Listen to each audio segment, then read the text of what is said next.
హైదరాబాద్ నుంచి వెలంకని చర్చికి complete train journey మీకు ఎక్స్‌ప్లెయిన్ చేస్తాను. ఈ వీడియో లాస్ట్ వరకు చూడండి. హైదరాబాద్ నుంచి వెలంకని ఎలా వెళ్ళినా అనేది మీకు కంప్లీట్ డీటెయిల్స్ స్క్రీన్ పైన ట్రైన్‌లు ఏ ట్రైన్‌కి వెళ్ళినా అనేది చెప్పి ట్రైన్ నంబర్స్ గాని, ట్రైన్ ఇన్ఫర్మేషన్ మీకు స్క్రీన్ పైన ఇస్తాను చూసుకోవచ్చు మీరు. నాంపల్లి రైల్వే స్టేషన్ నుంచి ఎవ్రీడే 6:00 మనకి చార్మినార్ సూపర్ ఫాస్ట్ ఎక్స్‌ప్రెస్ తాంబరంకైతే ఉంటది. మనకి అలాగే ఎవ్రీ ఫ్రైడే ఈవినింగ్ 5:00కి పొద్దుచేరు ఎక్స్‌ప్రెస్ కాచిగూడ నుంచి ఉంటది. మనకి నెక్స్ట్ డే మార్నింగ్ 8 వరకు తాంబరం రీచ్ అయితే, మనకి ఈవినింగ్ 9:30కి కొరైకెల్ ఎక్స్‌ప్రెస్ అని చెప్పి నాగపట్టణం వరకు ఉంటది. మళ్ళీ నాగపట్టణం నుండి లోకల్ ట్రైన్ ద్వారా ఒక 15 మినిట్స్‌లో మనం వెలంకని వెళ్ళొచ్చు. మళ్ళీ రిటర్న్ వచ్చేసి మనం వెలంకని నుంచి నాగపట్టణానికి ఒక 15 మినిట్స్ లోకల్ ట్రైన్ వచ్చేసి, దాని తర్వాత మళ్ళీ నాగపట్టణం నుంచి తాంబరానికి తాంబరం ఎక్స్‌ప్రెస్ అయితే ఉంటది మనకి. తాంబరం నుంచి మళ్ళీ కాచిగూడ ఎక్స్‌ప్రెస్ మనకి కాచిగూడ వరకుంటది. నేను ఎలా వెళ్ళినా అనేది మీకు ఈ వీడియోలో చూపిస్తాను. వీడియోని లాస్ట్ వరకైతే చూడండి. నేనైతే ఈవినింగ్ 4 వరకైతే సికింద్రాబాద్ రీచ్ అయినా. ఎందుకంటే మనకి పుదుచ్చేరి ఎక్స్‌ప్రెస్ అయితే 5:00 అయితే మన కాచిగూడ నుంచి ఉంటది. ట్రైన్ టికెట్ వచ్చేసి 10 డేస్ బిఫోరే బుక్ చేశాను నేను థర్డ్ ఏసీ. నాకు వెయిటింగ్ లిస్ట్ అయితే 25 చూపిచ్చింది. నేను ఇంకా టైమ్ ఉంది కదా అని చెప్పి వెయిటింగ్ లిస్ట్ చూపించినా బుక్ చేశాను. మనకి లాస్ట్ వరకు అయితే వచ్చి టికెట్ అయితే కన్ఫర్మ్ అవ్వలేదు. ఆర్ఏసీ అయ్యింది మనకి. మనకి జర్నీ వచ్చేసి కాచిగూడ నుంచి తాంబరం వరకి 15 అవర్స్ అయితే ఉంటుంది. సో, జనరల్‌లో అంత దూరం అయితే కూర్చొని పోలేము. సో, మీరు స్లీపర్ గాని, థర్డ్ ఏసీ గాని బుక్ చేసుకోండి. ట్రైన్ వచ్చేసి ఎగ్జాక్ట్‌లీ 5:00 కాచిగూడ నుంచి అయితే స్టార్ట్ అయింది. ఇంకా నాకు సీట్ ఆర్ఏసీ వచ్చిందని చెప్పి టీసీ మేడంనయితే కలిసాను. కర్నూల్ సిటీ దాటిన తర్వాత కన్ఫర్మ్ చేస్తా అన్నది. మనకి కర్నూల్ సిటీ దాటిన తర్వాత కన్ఫర్మ్ అయితే చేసింది. నాకు ట్రైన్ జర్నీ అయితే మంచిగా అనిపించింది. ఎందుకంటే సైడ్ లొకేషన్ చూసుకుంటూ, ఎంజాయ్ చేసుకుంటూ అయితే వెళ్ళిన. ఇంకా నైట్ అవ్వగానే ఫుడ్ అయితే ఆర్డర్ పెట్టిన జొమాటోలో. మనకి కర్నూల్ సిటీ రాగానే ఆర్డర్ ఇచ్చిండు. మీకు నేను ట్రైన్‌లో ఫుడ్ ఎలా ఆర్డర్ పెట్టుకోవాలని కూడా ఎక్స్‌ప్లెయిన్ చేస్తాను. మనకి ఐఆర్‌టీసీ యాప్‌లో ట్రైన్ టికెట్ బుక్ చేసినప్పుడు మనకైతే ఫుడ్ అయితే రికమెండ్ చేస్తది జొమాటోలో. మనం దాంట్లో పీఎన్ఆర్ నంబర్ ఎంటర్ చేసి ఆర్డర్ అయితే పెట్టుకోవచ్చు. ఫుడ్ రాగానే తినేసి అయితే పడుకున్నా. పొద్దున 7 వరకైతే చెన్నై ఎగ్మోర్‌లో రీచ్ అయినా. మనకి చెన్నై ఎగ్మోర్ నుంచి తాంబరం వరకి 1 అవర్ జర్నీ ఉంటది. మళ్ళీ తాంబరం ఎళ్ళినాక ఈవినింగ్ 9:30కి ట్రైన్ ఉంది గదా! మధ్యలో టైమ్ వేస్ట్ ఎందుకని చెప్పి ట్రావెల్ బస్ అయితే సెర్చ్ చేశాను నేను. మనకి ట్రావెల్ బస్ వచ్చేసి మామూలం అశోక్ పిల్లర్ నుంచి వెలంకన్నికి డైరెక్ట్ అయితే ట్రావెల్ బస్ ఉంది. మనకి మామూలం వచ్చేసి చెన్నై ఎగ్మోర్ నుండి తాంబరం మధ్యలో ఉంటుంది. నేను మామూలం నుంచి వెలంకనికి డైరెక్ట్ బస్ అయితే బుక్ చేశాను. మీరు బస్ ఏం అవసరం లేదు అనుకుంటే ఈవినింగ్ 9:30 వరకి తాంబరం నుంచి నాగపట్టణానికి ట్రైన్ అయితే ఉంటది. ఆ ట్రైన్‌కి వెళ్ళొచ్చు. నేను మామూలం రైల్వే స్టేషన్‌లో 8:00 అయితే దిగాను. మనకి బస్ బోర్డింగ్ టైమ్ వచ్చేసి 12కి ఇచ్చిండు. 12 వరకి మనకి ఇంకా టైమ్ ఉంది గదా! అని జెప్పి మామూలం రైల్వే స్టేషన్‌లో వెయిటింగ్ హాల్‌లో కూర్చొని 11:30కి అట్లా ర్యాపిడో బుక్ జేసుకొని నేను లొకేషన్‌కైతే 12 వరకు రీచ్ అయినాను. మనకు అశోక్ పిల్లర్ లొకేషన్ అయితే ఇచ్చారు. నేను బోర్డింగ్ టైమ్ 12 గదా! అని జెప్పి ఎగ్జాక్ట్ 12కి పోతే వాడైతే 12:50కి వచ్చిండు. మనకు 50 మినిట్స్ అయితే లేట్ అయింది. ఇంక వాడినేమనలేక అడ్జస్ట్ జేసుకొని అయితే జర్నీ అయితే స్టార్ట్ జేసిన.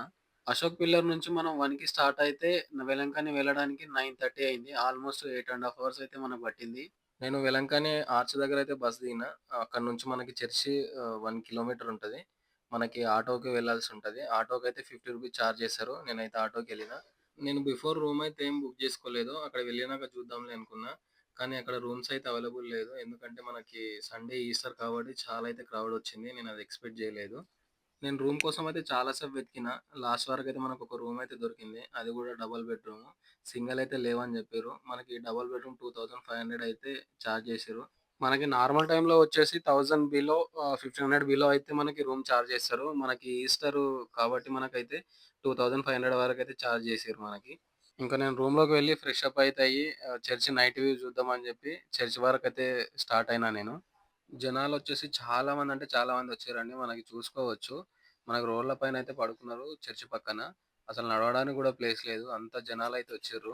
సాటర్‌డే నైట్ అంతా వర్షిప్ జరుగుతది. నైట్ 12 తర్వాత జీసస్ రిజరక్షన్ అయితే సీన్‌ని రీక్రియేట్ చేశారు. అది హైలైట్ ఉంటది.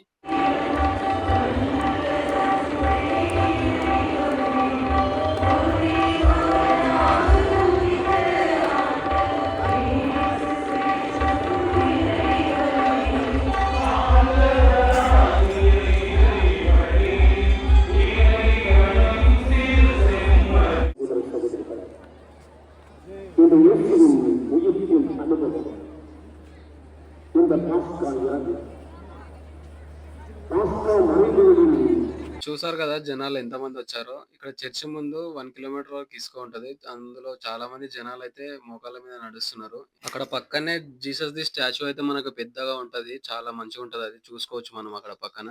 అలాగే చూసుకుంటూ నేనైతే ఇంకా లేట్ అవుతుంది నైట్ అని చెప్పి మార్నింగ్ తొందరగా రావాలి చర్చికన్నట్టు నేను రూమ్‌కెళ్ళిపోయాను. నైట్ నేనెళ్ళి పడుకునేసరికి టైం 2 అయితే అయింది. అయినా ఎర్లీ మార్నింగ్ నేను 6:00 అయితే మళ్ళీ వచ్చాను. అప్పటికి చాలా మంది జనాలైతే వచ్చిర్రు. సైడ్ నుంచి చర్చ్ వ్యూ మాత్రం మస్తుంది. పొద్దున మనకి సన్‌రైజ్ చర్చ్ మీద పడుతుంటే మస్తు అనిపిస్తుంది. ఇక్కడ వెలంకణిలో వచ్చేసి ఎక్కువగా మేరీ మాతను ఆరాధిస్తుంటారు. క్రైస్తవులే గాకుండా మనకు హిందువులు గూడా వచ్చి వారి వారి నమ్మకాలను బట్టి కొబ్బరి మట్టలు, దండలు తీసుకొచ్చి మేరీ మాతనైతే దర్శించుకుంటారు. మనకు సండే గదా! చాలా మందైతే క్రౌడొచ్చిర్రు అక్కడ. మనకి మార్నింగ్ నుంచి ఈవినింగ్ వరకైతే వర్షిప్ జరిగింది. ఇంక నేను కొద్దిసేపు అక్కడ కూర్చొని వర్షిప్ జేసుకొని, ఇంకా పక్కనే బీచ్ ఉంది గదా! అని జెప్పి బీచ్‌కి చూడడానికైతే బీచ్‌కి బయలుదేరిన. మనకి చర్చి నుంచి బీచ్ వచ్చేసి చాలా అయితే దగ్గరగా ఉంటది. మనకి ఒక 600 మీటర్స్ ఉంటది. బై వాక్ ఎళ్ళొచ్చు మనము. మనము చర్చి నుంచి బీచ్‌కెళ్ళే దారిలో అయితే మనకి కొన్ని చిన్న పిల్లలకి టాయ్స్ గానీ, ఇంకా మనం తీసుకెళ్ళడానికి ఐటెమ్స్ గాని అయితే చాలా ఉంటాయి. మనం వెళ్ళే దారిలో తీసుకోవచ్చు మనము గుర్తుగా. నేనింక అట్లా పక్కల షాపులలో కొన్ని కీ చైన్స్ గానీ, మెడలోకి క్రాస్ గానీ తీసుకున్నాను కొన్ని గుర్తులుగా. ఎండలొచ్చేసైతే మరి ఘోరంగున్నాయి. చాలా అయితే వేడిగుంది. మనకు సముద్రం ఉంది కాబట్టి ఇంకా జర వేడిగా అనిపిస్తుంది. ఇంకా అట్లా నడుచుకుంటూ బీచ్ వరకైతే ఎళ్ళిన. బీచ్ అయితే మస్తు అనిపిచ్చింది. మనకి అట్రాక్షన్ కోసం స్టోన్స్ గూడా ఏసారు చూసుకోవచ్చు మనము. జనాలైతే బీచ్‌ల పిచ్చగా అయితే ఎంజాయ్ చేస్తున్నారు. చూసుకోవచ్చు మనము. చాలా అంటే చాలా ఎంజాయ్ చేస్తున్నారు. ఇంకా అక్కడ మనం తినడానికి గూడా సీ ఫుడ్ ఐటెమ్స్ గూడా చాలా అవైలబుల్ ఉన్నాయి మనకి. అక్కడ తినొచ్చు మనము. నేనొచ్చేసి 10 డేస్ బిఫోరే టికెట్ బుక్ చేశా అని చెప్పాను గదా! నైట్ 9:30కి ట్రైన్ అయితుండే. కానీ నాకు ట్రైన్ టికెట్ కన్ఫర్మ్ అవ్వలేదు. కనీసం ఆర్ఏసీ వస్తదనుకున్నా. ఆర్ఏసీ గూడా రాలేదు నాకు. సో, నేను ట్రావెల్ బస్ అయితే చూజ్ చేసుకున్నా మళ్ళీ వెలంకని నుండి తాంబరానికి. ట్రావెల్ బస్ వాళ్ళొచ్చేసి మనకి వెలంకని నుంచి 9:30కి అయితే బోర్డింగ్ టైమ్ ఇచ్చారు మనకి తాంబరానికి. ఇంకా మస్తు టైం ఉంది గదా! అని జెప్పి నేను గూడా బీచ్‌లో కొద్దిసేపు ఎంజాయ్ చేసినా. ఈవినింగ్ కాంగానే రూమ్‌కెళ్ళిపోయి కొంచెం ఫ్రెష్ అప్ అయ్యి మళ్ళీ 9:30 వరకైతే లొకేషన్ పాయింట్‌కెళ్ళిపోయినా. బసొచ్చేసి మనకి ఎగ్జాక్ట్ 9:30 టైంకయితే స్టార్ట్ అయిపోయింది. ఎర్లీ మార్నింగ్ 4:30, 5 వరకైతే మనం అక్కడ రీచ్ అయిపోయినాం. ఇంకా రైల్వే స్టేషన్ పోయి నేనైతే అక్కడ వెయిటింగ్ హాల్‌లో వెయిట్ చేసినా. ఇంకా అక్కడ కొంచెం ఫ్రెష్ అప్ అయినా. మనకి ఈవినింగ్ వచ్చేసి 4కి అయితే మనకి తాంబరం నుంచి కాచిగూడ ఎక్స్‌ప్రెస్ అయితే ఉంటది. సో, ఇంకా టైం ఉందిగా అని చెప్పి నేను చెన్నై బీచ్‌కైతే ఎళ్ళినా. మనకి తాంబరం రైల్వే స్టేషన్ నుంచి చెన్నై బీచ్‌కి 1 అవర్ జర్నీ అయితే ఉంటది. లోకల్ ట్రైన్ ఎళ్ళొచ్చు మనము చెన్నై బీచ్‌కి. నేనొచ్చేసి చెన్నై బీచ్ రైల్వే స్టేషన్ నుంచి మెరీనా బీచ్‌కైతే నేను ర్యాపిడో బుక్ చేసుకున్నాను. మనకు 3 కిలోమీటర్స్ ఉంటది. మనకు రూ. 50 అయితే చార్జ్ చేస్తాడు అక్కడి నుంచి అక్కడ. మెరీనా బీచ్ పక్కనే వాకబుల్ డిస్టెన్స్‌లోనే మనకు ఎంజీఆర్ గారి, జయలలిత గారి, కరుణానిధి గారి మెమోరియల్ హౌస్ అయితే మనకక్కడ ఉంటది. మనం విజిట్ చేసుకోవచ్చు.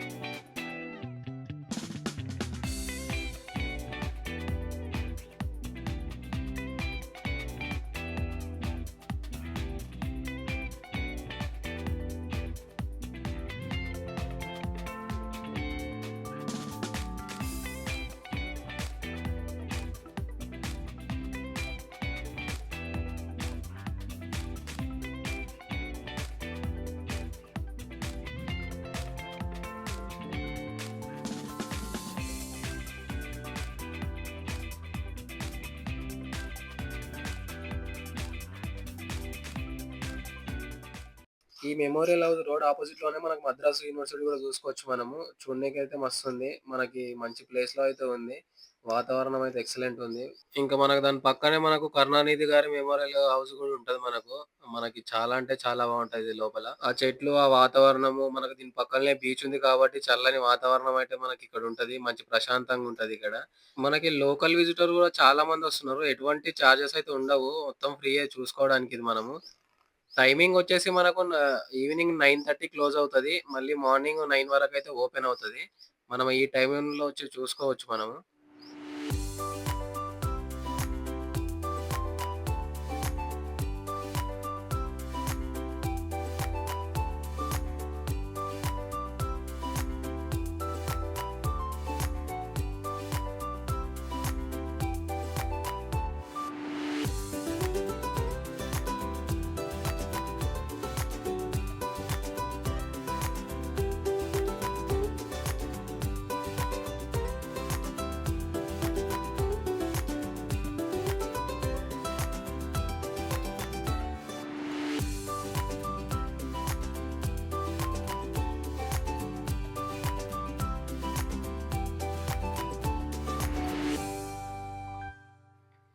మనం వచ్చేసి ఇక్కడ పెరారిగ్నర్ అన్న మ్యూజియం గూడా జూసుకోవచ్చు. ఆయన లైఫ్ మొత్తం మనకు డిస్‌ప్లే ఇక్కడ ఫోటోస్‌లో డిస్‌ప్లే చేసిర్రు. ఆయన వాడిన వస్తువులు గాని అవన్నీ మనం జూసుకోవచ్చు. ఆయన వచ్చేసి first chief minister of Tamil Nadu.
ఇంకా అక్కడ మెమోరియల్ హౌస్ విజిట్ అయిపోయిన తర్వాత మెరీనా బీచ్‌కయితే వెళ్ళిన పక్కనే. బీచ్ అయితే మస్తుంది. ఇక్కడ గూడా చాలా జనాలయితున్నారు. ఎంజాయ్ చేస్తున్నారు మంచిగా బీచ్‌ని. ఇంకా అక్కడ కొద్దిసేపు ఉండి నేను టైం అవ్వగానే ఇంకా 4:00 మనకు ట్రైన్ ఉంది తాంబరంలో కాబట్టి, నేనైతే అక్కడి నుంచి బయలుదేరిన. 4 వరకి తాంబరంలో రీచ్ అయినా. నేను 4 టికెట్లు బుక్ జేస్తే నాకు 2 టికెట్లయితేనే కన్ఫర్మ్ అయినాయి. ఇంకా 2 టికెట్లయితే మనకు ఆర్ఎస్ వచ్చిందొకటి, ఒకటైతే క్యాన్సిల్ అయ్యింది. సో, నాకిప్పుడు తాంబరం నుంచయితే కాచిగూడకి ఇది టికెట్ అయితే కన్ఫర్మ్ అయింది. ఇంకా మనం ఇక్కడ 4:00 అయితే లెఫ్ట్ అయినాము. మనకి కాచిగూడ వచ్చేసి రేపు పొద్దున 8:00 అయితే కాచిగూడకైతే రీచ్ అయితాము. సో, ఇదండి నా వేలంకని ట్రిప్పు. మీరు ఇక్కడి వరకు చూసారంటే మీకు వీడియో నచ్చినట్టే అనుకుంటున్నాను. మీకు ఈ వీడియో నచ్చినట్లయితే వర్తీ అనిపిస్తే please do subscribe, like, comment and share.